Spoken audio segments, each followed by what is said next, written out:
Hello, and welcome to our panel discussion on democracy. What does democracy mean to people's everyday lives? I'm Heather Hamilton of Brookline Interactive Group and a member of the League of Women Voters, and I'll serve as the moderator for today's conversation. This panel conversation is being co-sponsored by the League of Women Voters of Massachusetts and the local leagues of Amherst, Boston, Concord, Carlisle, Dover, Sherborne, Falmouth, Harvard, Marblehead, Needham, Newton, Sharon, Stoughton, Waltham, Wayland, Westford, and Williamstown, and is co-produced by New TV. The League of Women Voters is a nonpartisan, multi-issue grassroots organization that encourages informed, active participation of citizens. The goal of the League is to empower citizens to shape better communities worldwide. This discussion is being recorded on Thursday, October 24th, 2024, at the New TV studios in Newton, Massachusetts. Now, I'd like to welcome our panelists to our democracy discussion.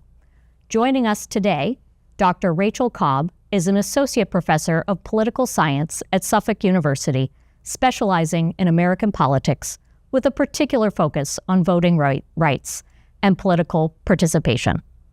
Tim Matthews is an 8th grade civics teacher at F.A. Day Middle School in Newton. Tim has been teaching for 30 years and has long advocated for expanding civics education at the middle and high school levels. Cheryl Clyburn Crawford has served as the executive director of Mass Vote for the past 12 years. Mass Vote is an organization founded in 2001 to fight for political, racial, and economic equality.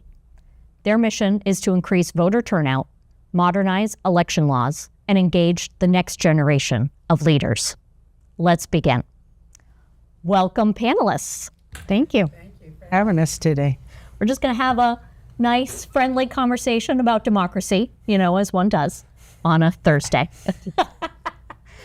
So to get us started, I mentioned, everyday democracy. I think there's been so much focus on the presidential that we kind of forget about all of the other layers of government and positions that you have to run in order to hold. But just kind of break it down. What do we mean by a democracy? And we've heard some terms thrown out, socialism, communism, fascism. How did we come to be, and what should we remind people of what this country was kind of founded on? Let's start with the 8th grade teacher. Oh, because this is a great 8th grade question, because kids are like, what is democracy? And exactly. How does it work? Because they learn in 7th grade what democracy is and what a republic is. But I try and define it for the kids is it's just having a say in your government, having a say in your life. Do you have a voice in how they can actually add their voices? Let's graduate to the graduate level to go on to college. What are you doing to kind of facilitate this conversation? Well, I think there is what I talk about with my students, a language of democracy, a set of norms that is what sort of constitutes a democracy. It is absolutely having a say in your government, but it is also a structure of government that does have regular elections. It has a series of branches that check each other. It is a set of powers that are not that don't go unchecked, let's say, and that enables people to stop things when they want to. Sometimes we have a little bit too much of that when we talk about the gridlock in Congress, for example, and not being able to get things done. But at the same time, those are also checks on making sure that policies that we really don't want to get passed maybe don't get passed, although sometimes we want things to be passed. So, also democracy is challenging. We have to try to find consensus, and we have to try to compromise. That's also hard. And so there's a language about that and a discussion that needs to be had. And that's one of the things that I think we're struggling with in this country right now, is how to not talk past each other. So you graduate from school, you start living, your everyday. What are some of the things that your organization, Cheryl, is doing to remind us, as adults, how is democracy impacting our everyday life, and why is it so important? So democracy is a system created for us, for the people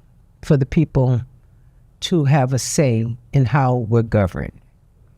But I have to say, the groups that I work with base building, grassroots organizations. And the conversations that we're having are around democracy being a misnomer. Democracy being a misnomer in the way that it was written and the way that we perform it, right? We have all these other issues that are at the table. Democracy was not written for everybody because, you have to go back and do the work, right? And look at it. When we go back and we think about who it was written for and how it was functioning. And I have to say, it's not functioning very well, but we continue to fight, right, for democracy because we know that we can make the change. We can do all of the things that we need to do collectively if we have another day to fight. And that's what we focus on. We talk about the system, how it doesn't really work for everybody. But what can we do about it? You can't just blow up the system and not have a system until you really figure out, you get in the room and you figure out, well, what system are we going to put in place? When you brought up fascism, communism, socialism, and all those other factors, when we're trying to fight for democracy, those are just different lenses on how people believe that it should be run, our government. But we still believe in a democratic government, little d, right? Is that right? A little d, democratic government, but we have to do something about the way it's implemented and administered and seen. I want to, stay on this point because I think you bring up a good one. When it was originally founded, it was founded, so that men, primarily white men, would be able to vote. Landholding men would be able to vote. And, that is no longer the case. But I think it's very important to bring that into the discussion. So I served on my local board in my town, and I've noticed that there's just kind of a lack of understanding at what the federal, state, and local government has power to do. And one of the biggest powers that the local government has is over property taxation. That is where almost 90% of any local municipality's funding comes from. What are some everyday, democratic things, roads, schools, that you would encourage people to really think about, to maybe try to motivate them to look down the ballot and elect someone who may better reflect their values? Absolutely. When we always talk about local politics. All politics is local. It's great that we have this big presidential election and everybody's paying attention to that. We direct our attention at our organizations to really focus on what's happening on the municipal level, because those are the things that really affect your quality of life on a regular basis. When we talk about schools, education, health care, just food deserts, all of those things are typically on the ballot. We always ask people to make sure that they turn the ballot over, pay attention to the ballot questions, because those ballot questions are what's important to your community, right? Presidential election is going to happen, for sure. But what we need to make sure is our state representatives and senators, even when it's a municipal year, our city councilors, those are the people that we can actually talk to. We can go to their office. We can advocate for issues directly to them. Excellent.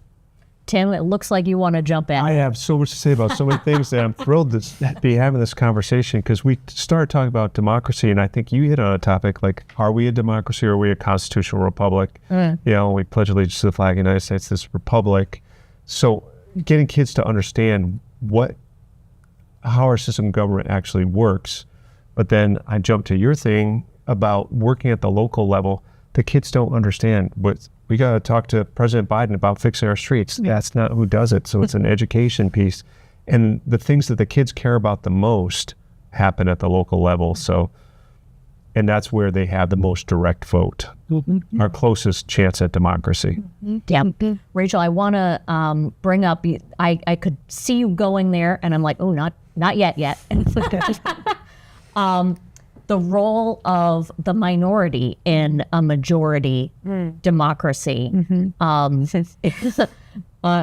was a nerd of civics, and I read the Federalist Papers and really fell in love with Madison's take on how to guard against a faction. Tell us more about how the minority is protected in a democracy where the majority rules. Sometimes. Not always. It's a good book out called The Tyranny of the Minority. I would say so, but yes, our system is designed in such a way. Madison was thinking when he was writing Federalist 10 that that precisely as you said, how do we guard against small groups rising up and essentially taking over? So one of the things that the founders were really concerned about was mob rule. They were really concerned about demagogues. They were really concerned about a king. They were really concerned about lots of people voting. At the time of the founding, about 5% of the population could vote. Wow. So it was a very small group of people who were voting. Yeah. But they were thinking about how information travels, what people are going to learn, how they're going to know who to vote for and what to vote for. Democracy was pretty scary to them. Mm-hmm. And all of this was an experiment, thinking about how you elect a president, et cetera. Okay, so that sort of sets the stage for this. They were concerned about both majority and minority rule and like people doing things. Like, how do we do this? So the idea was, well, as long as we make it complicated, as long as we have all of these different systems, we have the local government, we have the state government, we have the federal government, we have a Congress, we have a court, we have an executive. All of those are going to stop people from doing things so that we make sure that it doesn't get too rowdy and too popular in some ways. Now, the minority is... we have all kinds of systems in place, essentially, to protect minority interests, and that is that I can get more complicated on. So I think I will cede the floor to my colleagues to say a little bit more about that. Tim? Well, I'll let you jump on the minority voices and how do we expand on that, because it sounds like your organization, that's what they're working and bringing in a bunch of different voices, and how can different voices be heard? We do. Thank you. We do. Absolutely. Mass Vote, our mission, we work with new citizens, lower income, and communities of color, because we feel like they've been disenfranchised, right? And so we want to make sure that they understand that they do have a voice. You know, one vote, one voice, right? One vote, one person, everybody gets one vote. But people don't realize that. People don't understand how that one vote matters. I know a city councilor in the city of Boston that realizes it. Councilor Julia Mejia won by literally one vote, right, when they did the recount. But when you bring in other voices, you need other voices at the table, whether they're majorities or whether they're minorities, so that they can just give their point of view so that you can see it from their perspective. We don't always see it from the same perspective. We need their voices added in the mix for that very reason, so that we can understand. Otherwise, we go on what we know, what we've been taught. Until you're in the room with other people that have a different opinion, then you'll think your opinion is the only opinion or the right opinion, which it may not be necessarily true. When we're going in and we're doing legislative actions, we're always talking to the communities of what do they want? What do you need? Because every jurisdiction around Massachusetts is different. We work on a regional basis. We have regions, and all the regions have different needs, and they're all doing different things. And so bringing in these minorities, which I don't call them minorities, but for that reason. But yeah, your voice is just as powerful as anybody else's. Sure. Go ahead. Well, I was going to say, I think we should make clear that there are different kinds of minorities. I mean, and this is one of the clarifications I always make in my class, that we have minorities who in the United States we talk about as people of color and different ethnic groups. And then we also have minority in the sort of in a legislative setting, the minority party.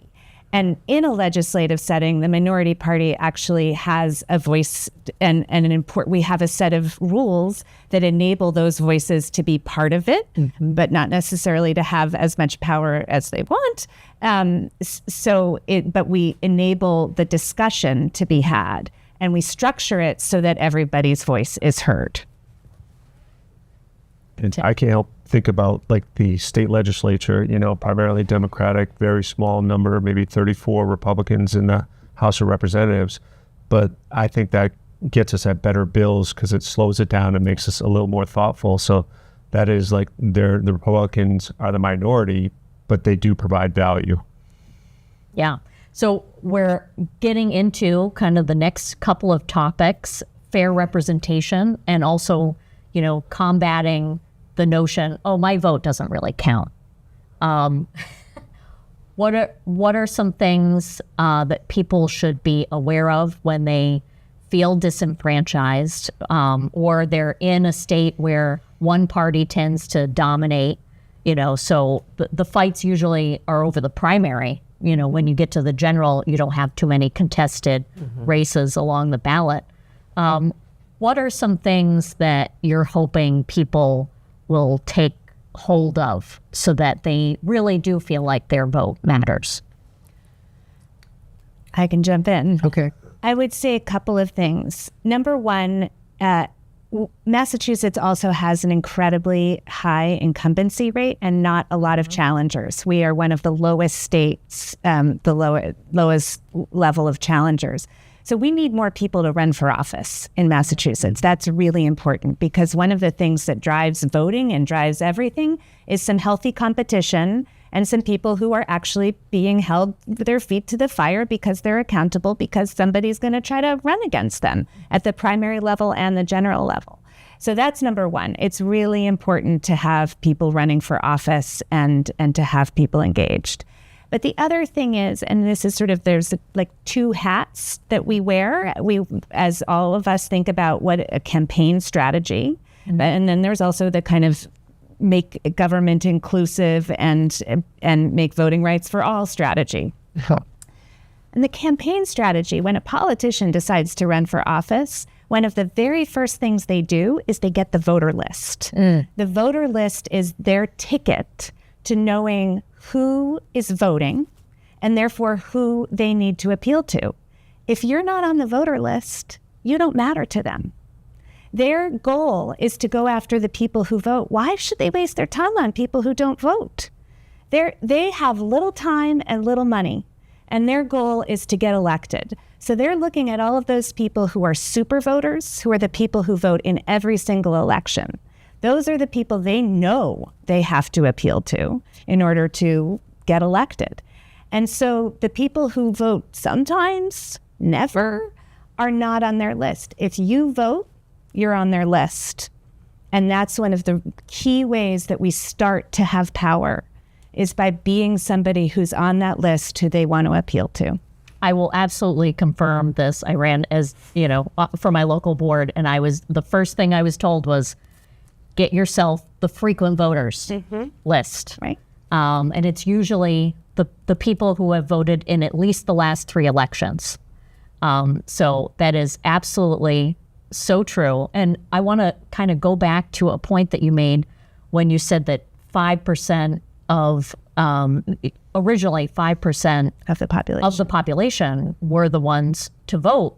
If you look at who's voting in the local elections, it does not get much above 11% of registered voters. That's right. So, I kind of scoffed, but things haven't changed all that much. They're eligible to vote, but they're not coming out to vote. I think a part of the issue as well, as Rachel just mentioned, the top 20%, they're going to go after those super voters. Yeah. Mass Vote Now organizations, we work with, so everybody from 0 to 100. There's the population 0 to 20, they never vote, ever, for anything. Then there's 20 to 80. That's where we thrive, between 20 and 80%, because those are people that can be persuaded. Those are people that can be educated, right? They don't always vote. They don't always feel like they're being represented. I have 2 jobs, 5 kids. I have to go home and cook, a husband. I don't have time for this. And whenever I vote, it doesn't matter because my point of view is not necessarily being reflected.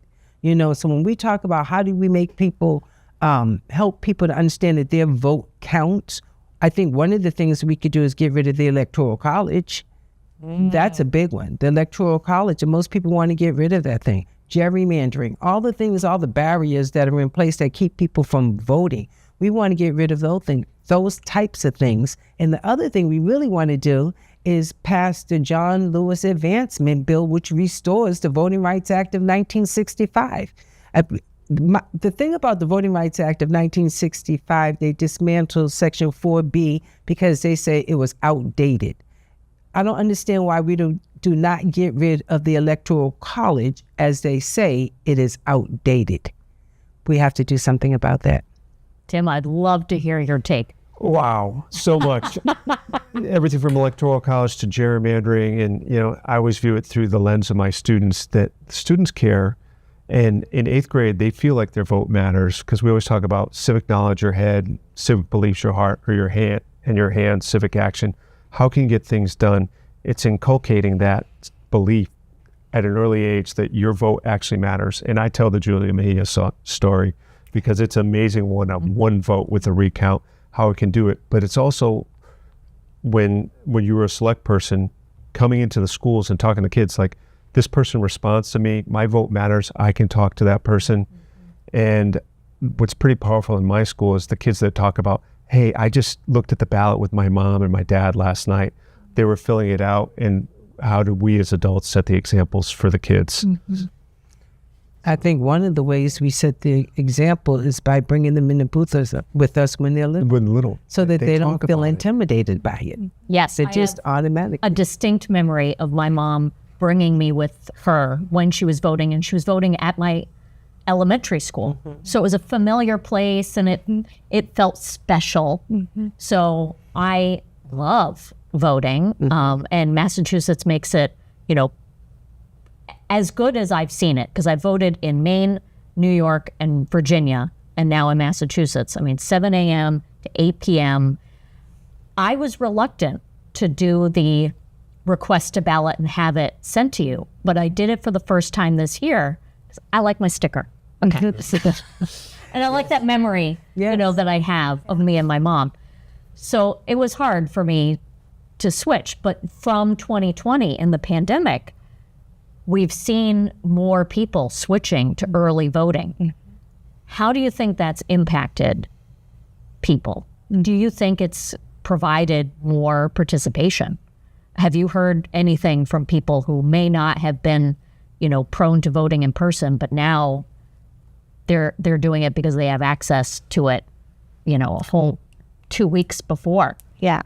These reforms tend to increase a little bit of participation. They're not a game changer, but not having them would be a bad thing. So I'm not saying that it's not setting it through the roof, although this year there's a lot of early voting going on. So it's who knows what's going to happen this year.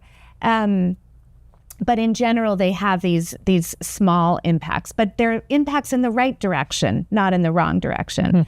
I do think that having multiple modalities is a really nice thing for people. And I've been talking to friends of mine recently in Massachusetts who really still don't quite understand what early voting is. They understand vote by mail. That makes sense. But the fact that at early voting, you can go to any place to vote, and you're voting in person, and there is somebody to assist you, and there are the machines there for the auto mark machine, if in case you have a disability or want to listen to the ballot in a different language. All of those supports that are really important that you don't necessarily get when you vote by mail are really great. And I think we could do more to educate. By the way, I did hear that in Brookline, the turkey sticker is taking off. Oh, Ben Kaufman is a great town clerk.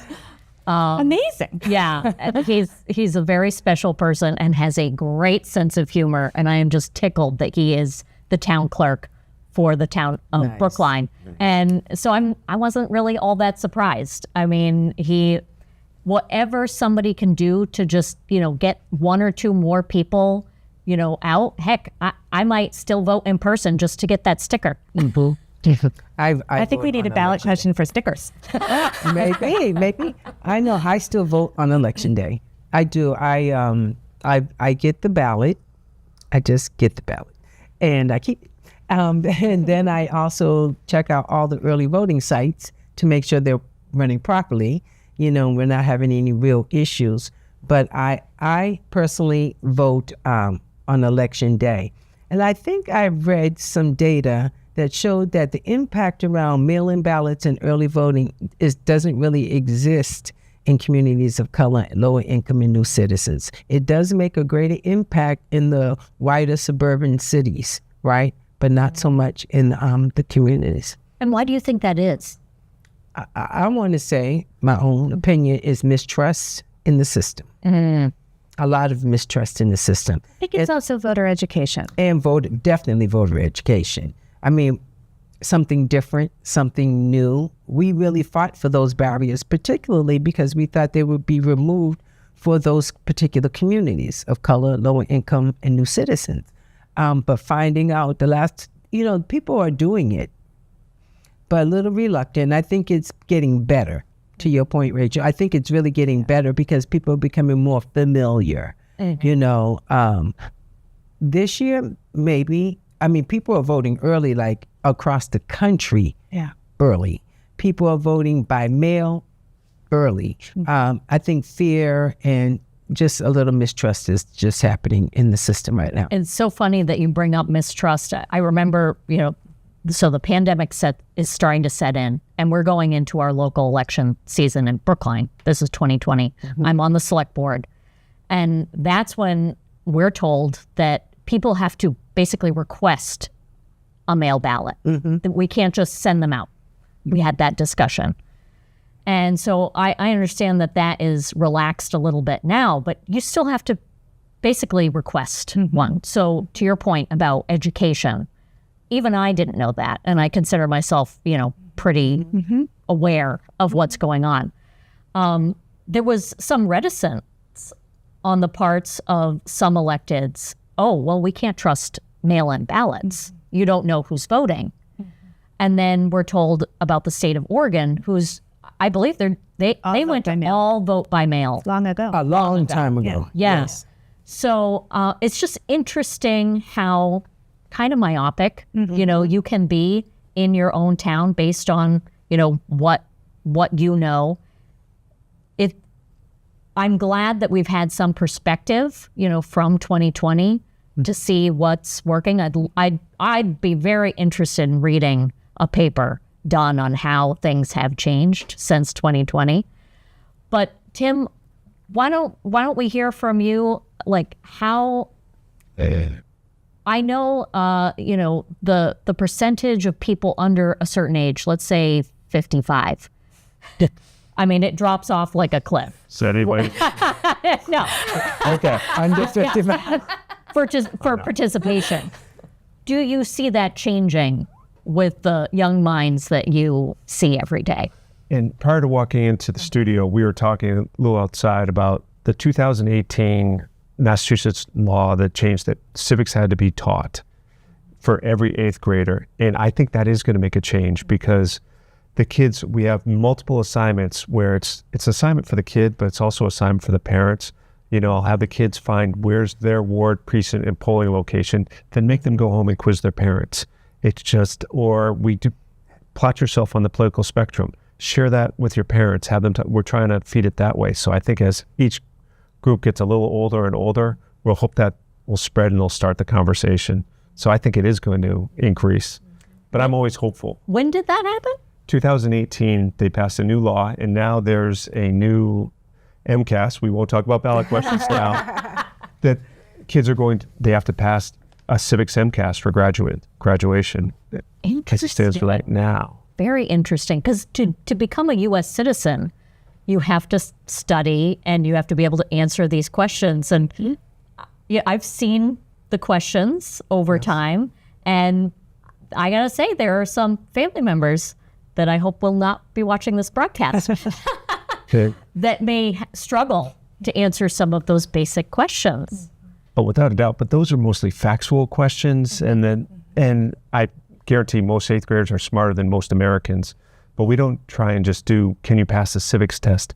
Do you understand what were the founders thinking? How have rights expanded over time? Like the history of our nation is a history, in my mind, of the expansion of rights, and how can you pick up that baton and run with it for your generation and try and give them those tools to do that? I love it. You know, Mass Vote runs a Young Civic Leaders program. High school students, they are so engaged, they're so brilliant, and they really do have a voice. And when we're talking, one of the things that we want them to get out of our program is critical thinking. There's so much misinformation, disinformation, malinformation, and so you have to do your own research. But I always let them know that every great movement we've ever had that's had an impact in our life has been led by young people. I'll say a couple of things to add to this. Number one, I encounter a lot of students who have not had civics, and they feel at age 18 shame about what they don't know. They feel embarrassed by it, and they feel like they should know it. And first of all, that we need to just get rid of that. No shame, no shame. We're just going to learn and help you learn, but they don't know where to go for information. And this is why I also talk about the language of democracy, because a lot of these words are really confusing, like polling location. How do you know that the Secretary of State's website is the place that you go to for information on the election? I mean, all of this stuff is kind of like you got to be in the know to know it.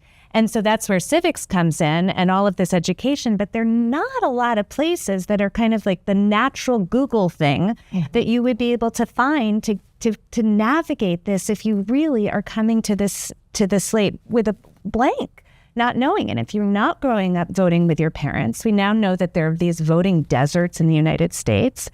And voting is really a social activity. And so it's something that happens in some communities a lot and in other communities not a lot.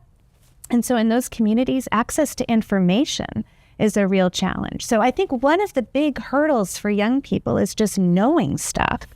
And I have seen politicians who I like very much come to talk to my students and say, yeah, but you don't vote. Well, how is that helpful?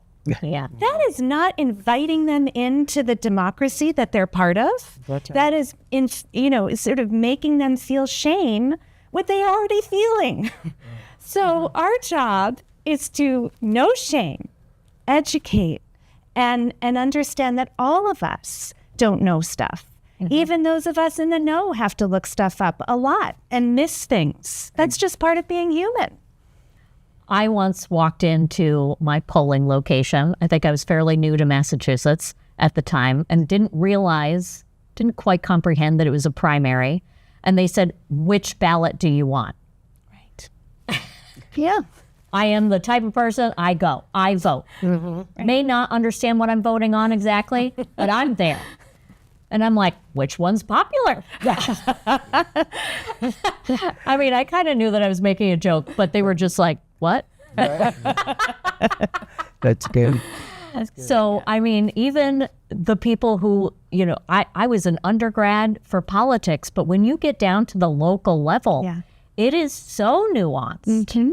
Even by state, it's very difficult to be able to apply the same thing across the board.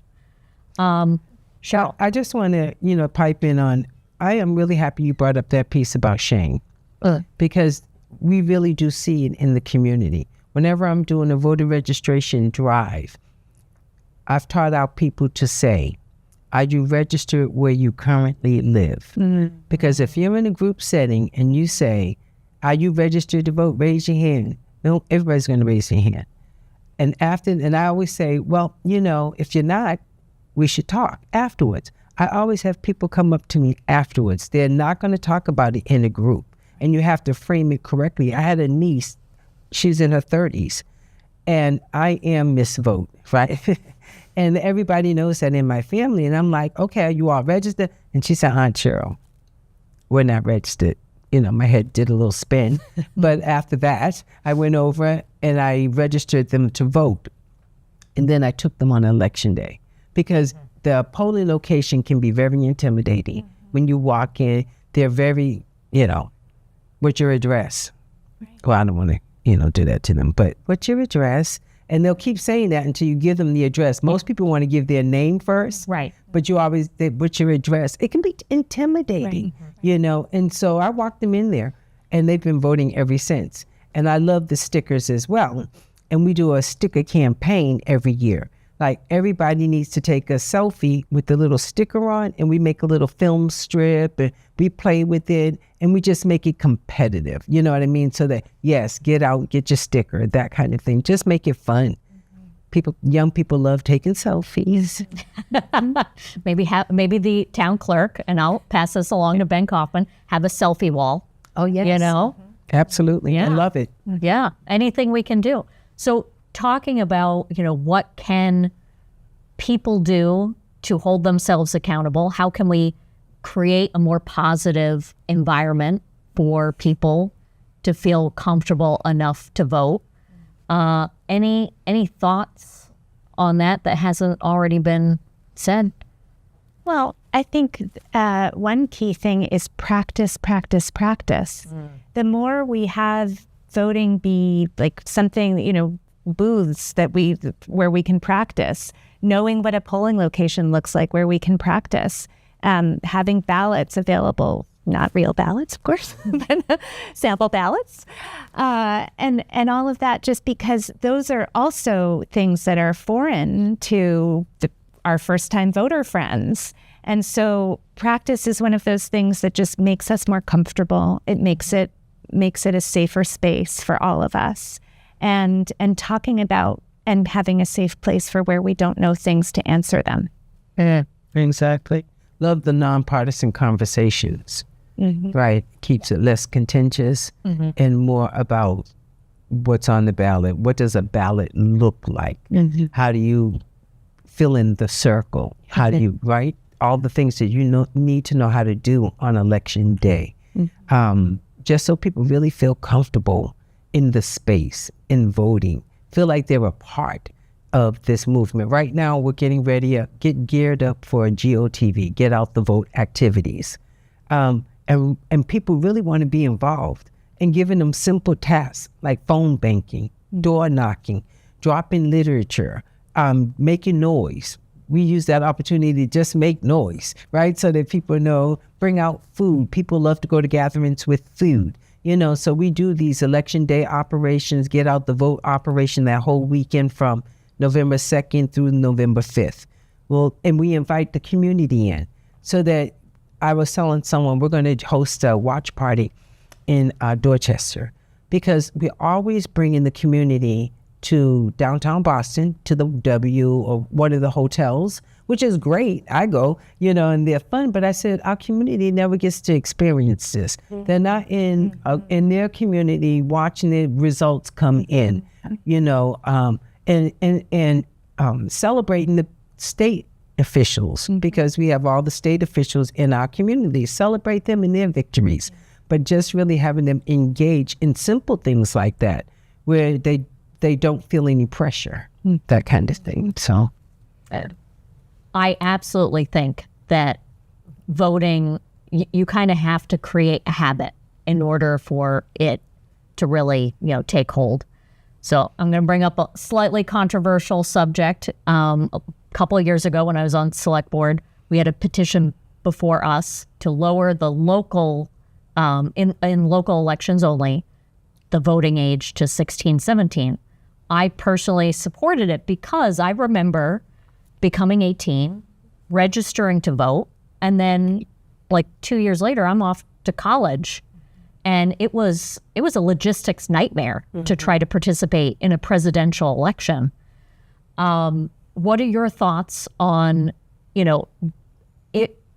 if we get people to vote at a younger age, is that something that might, tip the scales?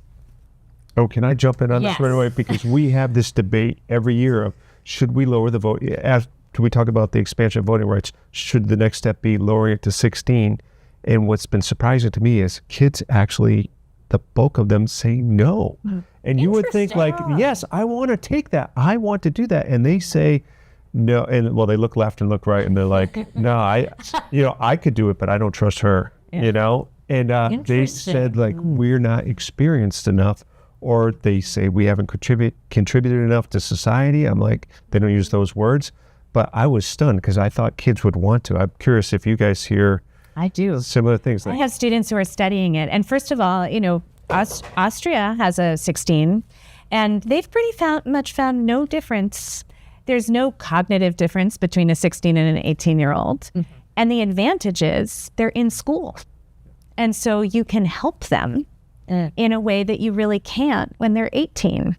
So I think there's some big advantages to lowering it for the reason of creating voters, growing voters. That's right. You're really able to, in the setting of a school, do the voter education that we all say is so important. But that's to get that, build the habit, get your first rep. Yeah. It's easy there. I think of it that way.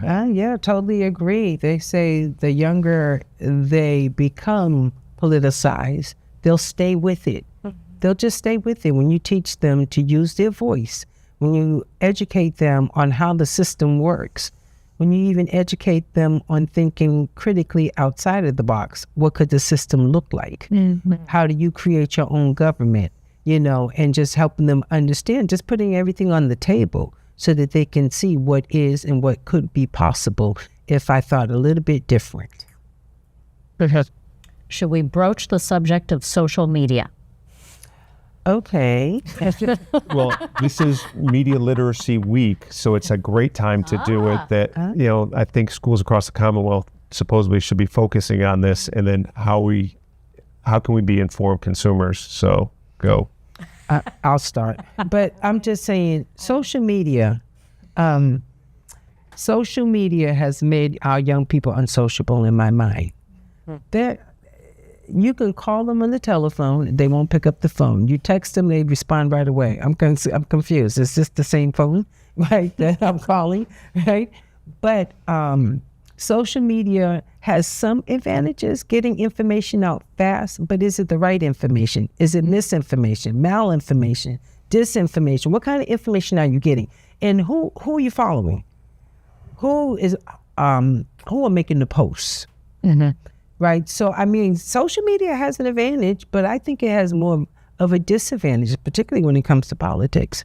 I think Google and all these other platforms where you can look up things and research information is a better product for us to use. But social media? To that point, before I ran for select board, I was involved in a couple of campaigns, local campaigns. And I was like the deputy field organizer, and I, had a phone script, and I was giving it out to volunteers, parents who wanted a new school to be built, and I will never forget their reaction. The little old ladies, they were on the phone. Their numbers were like 100 calls an hour, but anyone under the age of like 30, they were like, you want me to call someone I don't know?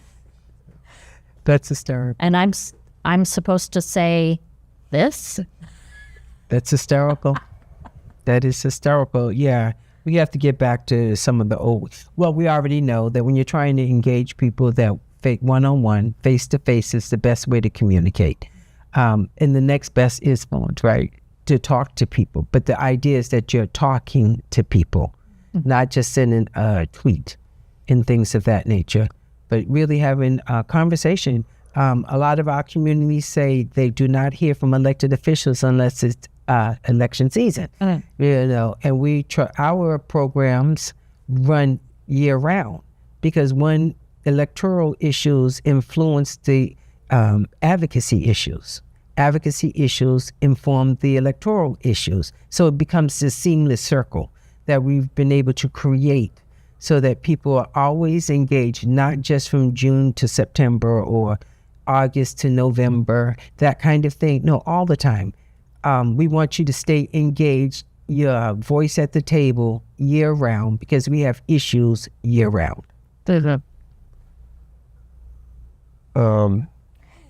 I'm jumping on some, it tags on to what you said earlier, is we're talking about people voting, we're talking about people being engaged in society, and one of the basic skills that can be tied to social media, but it's something we try and work on at school. It's just plain old civil discourse, you know, whether it's getting on the phone, but how can you have a fair conversation with someone, and how do you model that as adults? And sometimes as adults, we don't. And then the kids get pretty good at about how to, I agree with your point, but, or they add on pieces. And you were talking about language. I think we also have to educate people not just how to vote, but how to talk and how to. You can disagree with someone, and you know I disagree with much of what you all said tonight. I'm kidding. I'm kidding. But like, how can you do that? Listen and then share your point. And okay, how do we actually work together? I don't know. But that's something they need to learn. Right. To go through life. That's right. Right. That's right. And that is what civil discourse is. And it is a skill, and it can be learned, and it can be taught. And it is such an important thing to know how to do, to have conversations, to get to compromise, which maybe nobody likes, but they like it better than nothing. Exactly. Yeah. So Provisional ballots. Even I don't really understand what those are. Well, I can step in Please. there. So let's go back. The reason that we have provisional ballots is after the disastrous 2000 election, Oh, right. when we had a bunch of dimpled chads and a lot of votes that we didn't count because of a terrible set of machines, among other things. And one of the discussions that came up after that is, remember, there were all of these people who were really upset because they had been purged from the list, or because they didn't think they voted the right way, et cetera. So what they thought was, we need to have a safeguard.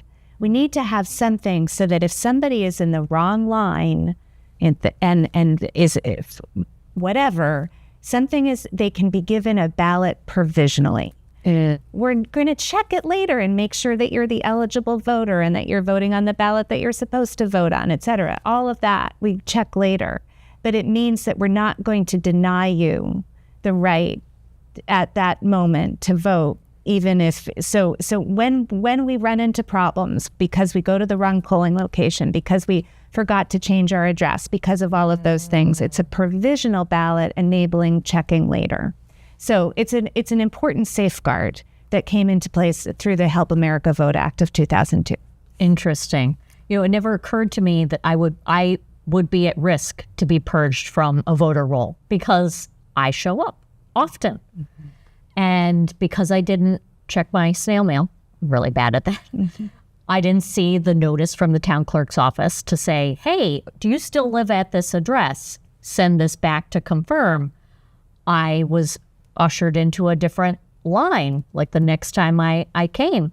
If somebody is nervous that they may have accidentally gotten purged from a voter roll, what are some things that they have, what are their rights? Okay, so back up just a second. I don't particularly care for provisional ballots. It's a great safeguard. I don't like provisional ballots because they call the election pretty much that night before they even go back and check all the provisional ballots. And we've had a lot of provisional ballots. Now, one of the things that we've been working on is decoupling the census from the voting rolls. Massachusetts is, I think, the only state that punishes their voters for not filling out the annual census by making them inactive. And when you become inactive, you just have to show up. If there's an I, you have to show proof of residency. You show proof of residency, you get a regular ballot. If you do not have proof of residency, then you get the provisional ballot. I just don't have a lot of faith in the provisional ballots. I've seen them used before, but I just don't think I don't have a lot of faith in them. And I think there are other provisions we could put in place, like same-day registration, to get rid of them. Same-day registration is, to me, the total stopgap. If you didn't change your address or change your name, went to the wrong polling location, right there where you are, register. go in the next line and vote. I witnessed it in New Hampshire, seamless. So I'm not sure why we're not going to talk about that part right now, but I do know, I really wish we had same-day registration. We're going to continue to fight for same-day registration because it would eliminate provisional ballots.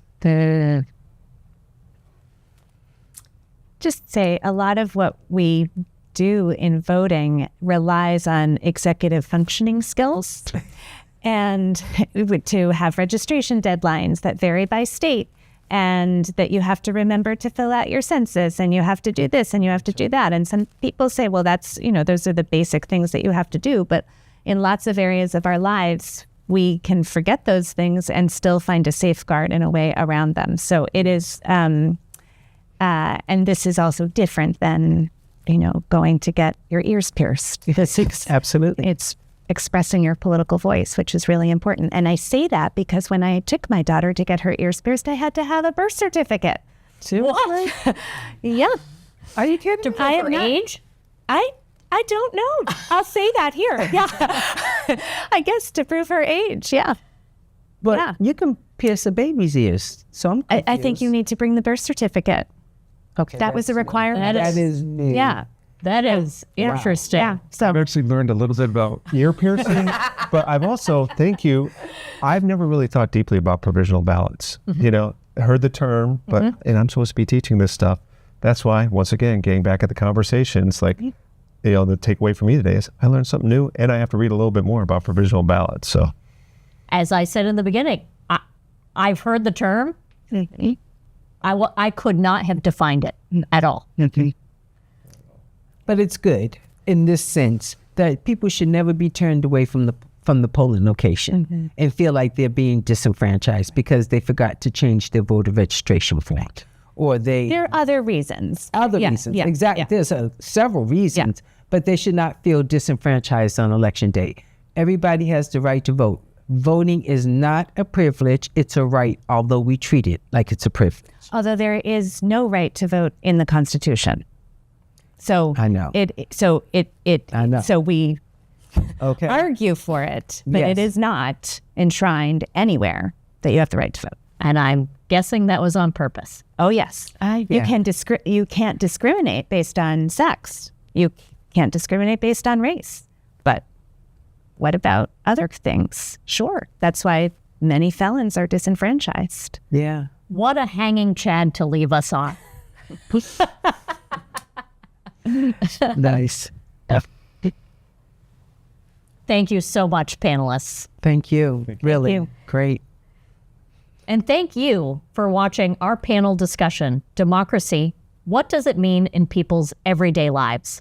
Today's conversation is a co-production of New TV and the League of Women Voters of Massachusetts. Any use or reuse of this program requires the approval of New TV and the League and must be shown in its entirety without any editing only after the program initially airs on New TV. The opinions and statements of our panel guests are their own and do not in any way represent those of the League of Women Voters or New TV. Membership in the League is open to all people. For more information, visit lwvma.org.